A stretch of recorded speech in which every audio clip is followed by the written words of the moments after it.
I found the hardest part about loss and grief on the fertility journey was watching others around me move on and expecting me to do the same. When you experience loss, whether it's the loss of your baby or the loss of the future that you imagined, life doesn't just go on. It changes completely. Today on the podcast, we talk about all of these feelings of grief, evolving, moving forward, and of life after loss. All of that and more is coming up on today's episode. Welcome to your journey to fertility. This is the podcast that blends both science with spirit to give you all the tools you need as you navigate your fertility journey. I'm your host, Jennifer Edmonds, and for the last 15 years, I've been helping women on their journeys to motherhood and beyond. I believe that combining the latest scientific research along with the best energetic and mindset practices will help you to avoid putting your life on hold and bring you closer to your baby. Here each week, you'll learn ways to support your fertility and trust your body so you can stop stressing that you'll never have a baby and finally walk your path to motherhood. This is the Your Journey to Fertility podcast. Hello and welcome back to the podcast. Thank you so much for being here with me. I love having you tune in each week to listen to all of these conversations that I have. And today's episode is a big one. We are speaking with my good friend Jelissa about loss. I first met Jelissa a couple of years ago online after she had lost her daughter about halfway through a pregnancy. And this was after about 6 years of trying to conceive and IVF. But what struck me most about Jelissa and her experiences was that she became so incredibly vocal and unapologetic about her struggles with her life and her mental health in the months and the years afterwards. And I feel like the losses we experience during struggles with infertility, they're just not considered real losses by our society, especially when we're talking about chemical pregnancies and lost embryos during IVF and early losses. But the loss of Jelissa's daughter at 19 weeks was still considered a miscarriage rather than a stillbirth in medical terminology. But to go through half a pregnancy and then still have to deliver your baby, I just can't imagine it gets much worse than that. So that's why these conversations are so important. Jelissa is so outspoken about what she went through, and in this conversation, we are going to talk about the trauma of loss, how your life is changed forever, and how you can honor exactly how you feel at every step of the way. She's now a baby loss peer mentor and a support group facilitator, and she's also studying for her master's in therapy. This is a heavy conversation, but it's an important one, and I hope that it makes you feel less alone. Here's Jelissa. Jelissa, thank you for being here. I have followed you for a while now. It's been a few years, and I met you online on Instagram, and you're one of those people that I just wish had been around when I was struggling to conceive many years ago. I suspect you weren't even old enough to conceive many years ago when I was trying. But considering all that you've been through, you speak so beautifully and so unapologetically about your experiences. And that's why I wanted to speak to you today, because it's a really important message to get out to everyone. So can we start by learning just a little bit about you and why we are here today? Yeah, sure. First of all, thank you. I appreciate that. My husband and I met in 2011, and we never had that conversation about having children. Never came up. I wasn't the type to say like, hey, I want to be a mom. That's my destiny. Like, that's what I want to do. That's what I want to be. We just like went with the flow for a really long time. We got married in 2017, and like a year or so after that, we were questioning why we weren't getting pregnant. And so that's when I started going to a fertility clinic and getting all of these tests done, and everything was coming back normal. They diagnosed us with unexplained infertility. After the unexplained infertility diagnosis, they just said, like, just keep trying. You're young, and like give it another year or two and see where that leads you, and then we'll see like what the next steps will be. That was when I was living in Connecticut in the US, and then a few years later we moved to Florida. So when we moved to Florida, we were just enjoying our life in Florida. So again, infertility wasn't really anything that I was worried about because I was young. But then I started getting old and just still like worried about why we weren't getting pregnant. And we finally found out that my husband has antibodies in his sperm, which would have been like a very cute little test that they could have done like many, many years ago. That would have not prolonged the whole entire fertility journey. So they said the only way of us to be able to get pregnant was to do IVF with ICSI. And so we did our first round of IVF in 2021, and we got pregnant on the first try. And that's when I had my daughter Yvette, but I had a miscarriage at 5 months. So then I took a year or two to try and get my life together, my brain and everything together. And we did another round of a frozen embryo transfer, actually 2 rounds of frozen embryo transfer last year, which both ended in no pregnancy. But the second one was just a little weird because it was a chemical pregnancy. So it was that, what if I'm pregnant? What if I'm not? Like, well, maybe the test is wrong. Maybe it's right. It was just that emotional roller coaster that came with it. And so this year, 2024, I decided to take the whole entire year off of IVF and everything that has to do with fertility, so I can work on my mental health, because I realized that my mental health was deteriorating each time I continued to do another round of treatment.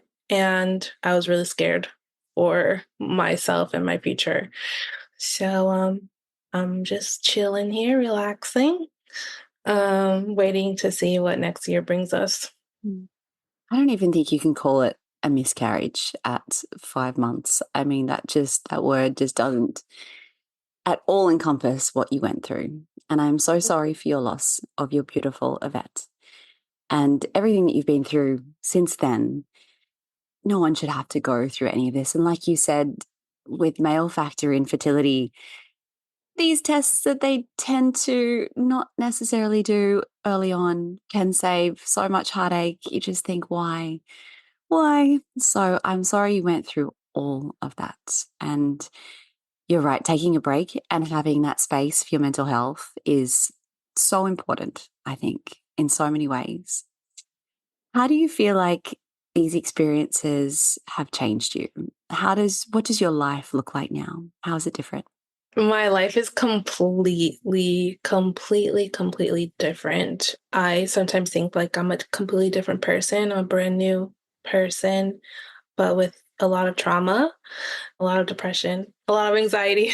I've learned a lot about myself. I learned a lot about my grief and just learned a lot about my healing journey, and that a miscarriage isn't, or a pregnancy loss isn't just something you get over. It's a topic that's so taboo. And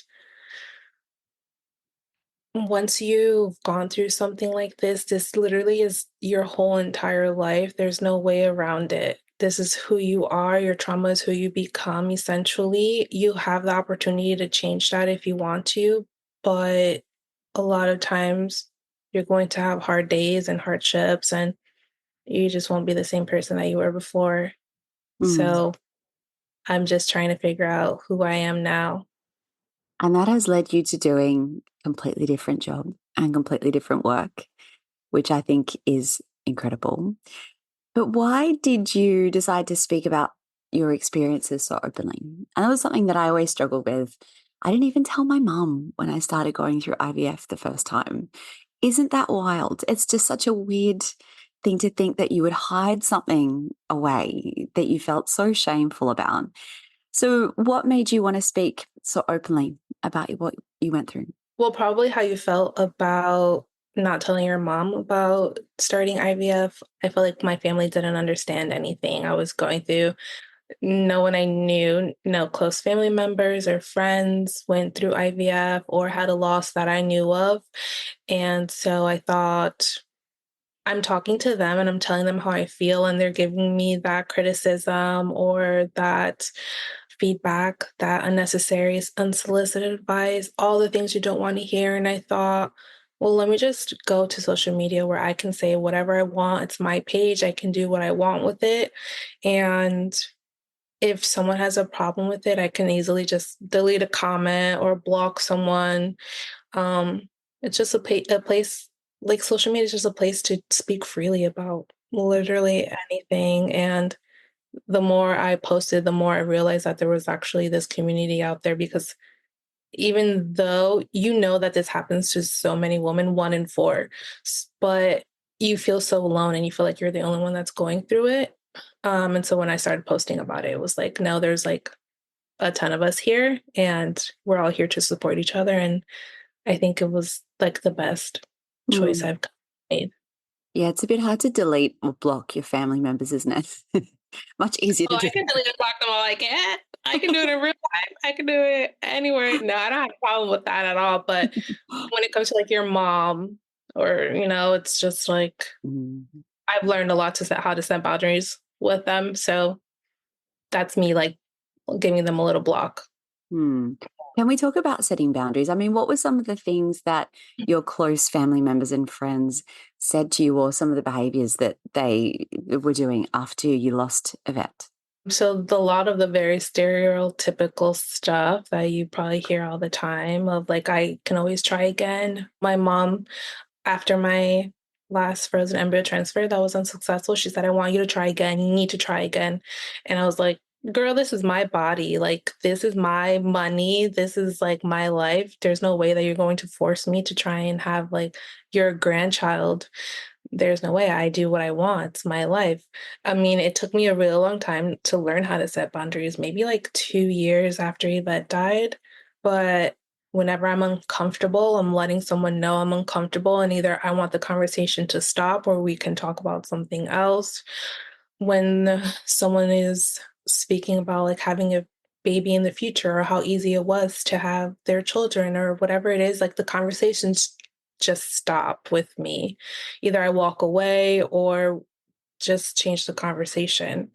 I had my brother tell me that we had a friend who had a few miscarriages, and he said, well, she had a few miscarriages and ended up having 3 living children. And I was like, that's great for her, but like everyone has a different story, and we can't continue to compare everyone's story just because someone had a loss. You literally have no idea the physical impact or anything that goes on within a pregnancy. So Mm. thanks for trying to make me feel better, but it's not making me feel better at all. It's making I me feel a know. lot.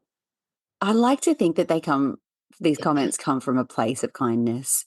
But I remember you shared this story once, I think it was fairly recently, about you had a personal trainer that asked Oh you if you had God, children. this And guy.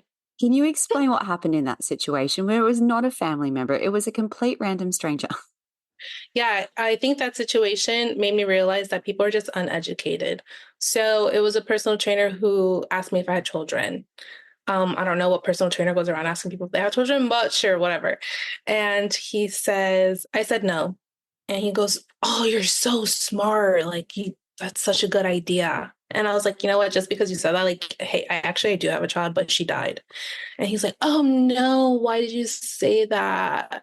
That's horrible. I'm like, well, you just like made a really stupid comment. So I thought it would be great to let you know that not everyone is smart for having children. Like, my child's dead. Like, there's a difference. So he just kept asking like a lot of inappropriate questions. And I wish there was a better way I could have handled that situation, because he was my personal trainer and I really didn't know what to do. Like, I'm working out and he's asking me these questions. I'm getting overwhelmed. And he just said, give me your phone number and we can schedule a next session. And I just gave him my phone number and I like left, and I texted him. I said, I don't want to continue with you as my personal trainer. I had someone else who I started with and I would rather be with her. So now when he sees me at the gym, and I'm like, don't fucking talk to me ever again. But I realized that people just want to sound like they know what they're talking about. They want to sound like they're educated. They want to think that they're giving you the best advice, but they're really just talking out of their ass. If I'm being completely honest, and they're just making shit up. And it's like, he's told me, oh, I had a friend who was struggling to get pregnant. And I'm like, oh, let me guess, she did IVF and had babies. He was like, yeah. And I was like, oh my God, that's awesome. But like, dude, everyone's story is different. You can't compare each person's story. You really can't. Can you talk Mm. about grief and how how you're able to manage grief? You know, to lose a baby that's, you know, at such a late stage of the pregnancy. How do you even start to move through that? Mm. Grief is like my best friend, right? Or maybe like my worst friend. I don't know, however you want to take it. At first, I tried to rush the grieving stages. I tried to hurry up and feel normal again, whatever that may be. I was tired of being sad and depressed and not wanting to get out of bed and all of these other things that I never accepted that I was grieving, and I never accepted the process and that it was going to be for the rest of my life and not just 3 months like people think, or like 2 weeks like my job thinks, so you can just get back to work. Grief is forever, and you can run your grief. You can manage your grief however you want. I've learned that I don't need to sit in my grief. I don't need to be depressed. I don't need to be sad to have that connection with my daughter, because I know she's still going to love me. I'm still going to love her, even if I laugh, even if I smile. And I know that's one of the hard things about pregnancy loss, is that you might not see that there is some happiness in it all. There, you will have some good days and you will have some bad days, and that's okay. I think a lot of the work is being gracious with yourself and compassionate with yourself, because you went through so much and you deserve to be happy. You don't deserve to sit in such a really bad place. Hmm. It's one of those things that you never get over, do you? It's, you know, this, Mm. it seems like such a stupid thing to say that you would get over something like that. And grief and the trauma of what you went through, it stays with you, whether you like it or not. I like to think of these experiences as like a wound. And sure, they start to heal, but I feel like there'll always be a scar there. And you'll always have that within your body. And some days it's easier to look at and to manage, and other days it's not. But it stays with you, doesn't it? Yeah, I actually had my human resources lady at my current job. I was doing evaluations for newborn babies, and I kept doing it after when I came back, and it was horrifying. It was the worst thing. And I spoke to HR and I told her about my situation, and she literally said, you have a wound and you're not putting a band-aid on it. It's just like getting worse and worse and worse. You should take time to do something else and heal from that, because you're not going to get better if you're just triggering yourself over and over and over and over again. Hmm. So I moved into a new position. So Hmm. that's been helpful. It is wonderful to have helpful people in roles like that. And sadly, it is not always the case. How Hmm. do you manage your triggers? I imagine you still feel triggered by many things every day. What happens in the moment when you feel like that? Yes. So to make a very extremely long story short, I did therapy, ART therapy, which helped me a lot with my triggers. A lot of triggers I don't have anymore. And if you want me to explain, ART is just a type of traumatic therapy that can be done on anyone who has had PTSD or any traumatic event that's just really hard for you to process. And you use bilateral stimulation on your brain to change and make a more positive scenario from the traumatic event that you went through. And while you're doing all of that, you're putting your triggers in a box and you're lighting the box on fire, you're getting rid of it. So it's easier for your triggers to be managed. So before that, before doing ART, I would always make sure that I had an exit plan. If I go to someone's house and everyone's talking about babies and stuff, I'm getting in my car and I'm leaving. I used to avoid a lot of places, parks, family venues, whatever. I used to just avoid going. But now, it's been very different that it feels so weird to not have those triggers because I felt like those triggers were a part of me. I expected them, but now they're a lot less heavier. I do still have some triggers that I do want to go back and do my therapy again on those. And I think right now it's people asking me if I have children or people asking me when I'm going to do IVF. I find this a Um, lot when I work with people who have been through loss and especially later term loss, where they felt so connected to the baby, especially when they get to hold and, see their baby, right? And this idea of healing, they associate with moving on and forgetting about their child. And that isn't how it should work. I feel that healing and moving on means that you always hold those memories, you honor them, but they don't completely take hold of you. Instead, you can look back at those times with a sense of love and joy and appreciation, but without diving down into the depths of despair and depression when you think about them. Is that how you mhm. feel about moving on from a vet? So I wouldn't personally say moving on. I would consider like moving forward, but with a different mindset. I'm always going to have my daughter. She's always going to be there. I try to honor her in every single possible way I can. I'm never going to forget what happened to us, to me, what I went through. But I use her as a motivation to move forward, to push through. And I still allow myself to have those really shitty days. There's no way I'm going to just completely like be in la la land, like, no, I'm not allowed to be sad anymore. It's been 3 years. Like, no, sometimes it gets harder, sometimes it gets easier, and I'm still going to allow myself to feel like shit. I'm still going to allow myself to grieve. There's no way you're going to be able to move forward with your healing process if you still are not allowing yourself to heal and to grieve and to just be sad because it's fucking sad. There's no way through it, past it, or anything like that. Losing a child is fucking sad. There's no way you're going to just get over it or completely forget that they existed because they exist. Hmm. Another thing that I see comes up a lot is this feeling of guilt when you decide to start a healing journey or to start moving forward. Absolutely not getting over something or moving past it, but just being able to evolve your life. Did you feel guilty when you decided to start taking those steps, like you were kind of leaving her behind?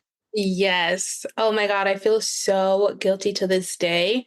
I was just talking to my therapist about this today. I still do feel guilty for being happy, for having my moments of where I feel really good, that I was starting to self-sabotage my healing process. So that's when my therapist suggested to have a funeral for my trauma, to be able to lay it to rest, let it go, because I'm holding on to that trauma because that's essentially how I pictured my daughter's life around. Instead, for me to picture her as this beautiful girl, this my angel, my sunshine, I pictured it among this darkness and this heaviness, and I didn't allow myself to let go of it. So I'm hoping that with this funeral that I have, where I can just release everything, let go of all my resentments, that I can allow myself to genuinely be in control of my grief, of my healing process, and just feel really better about myself and not feel guilty and not feel ashamed. So many emotions. Oh my goodness. How has your husband handled this journey and how has your relationship changed since? I think he's definitely had his moments of struggle, just like any husband or spouse would. He talks about her often. We have a light for her, and he's like, "Why are you not turning on my daughter's light?"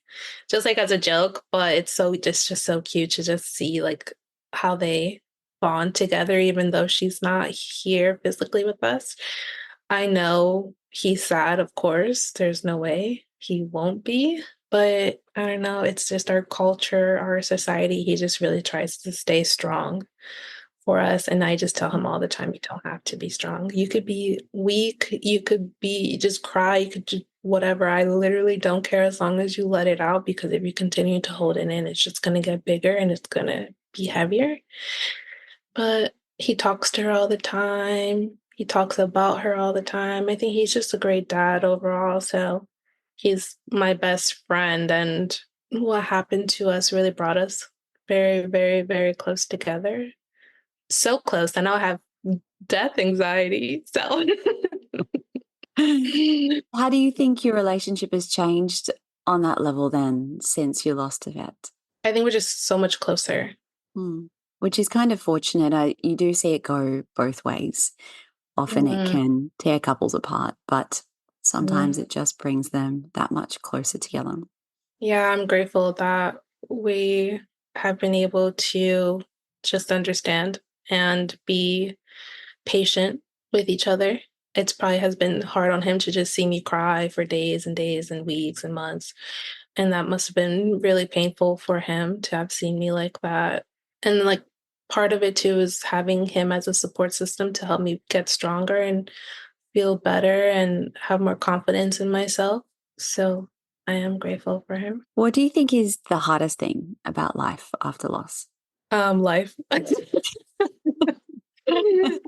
old um, thing. so many things. I just finding out who you are again, learning how to accept this new person that you are, because you really do miss the person that you used to be before your loss, before you spent so much time being in bed and not wanting to get up and so hard to take a shower, things like that, where they were just so simple before, but now it just gets so hard to do. Allowing yourself to feel like shit, but not feeling like shit for such a really long time. And having a support system that sees you, that sees what you're going through, isn't ignoring any of the warning signs, making sure that they're supporting you. And a lot of people don't have that. Yeah, it's just all really hard. It sure is. What advice would you give to anyone who has recently experienced loss or is struggling?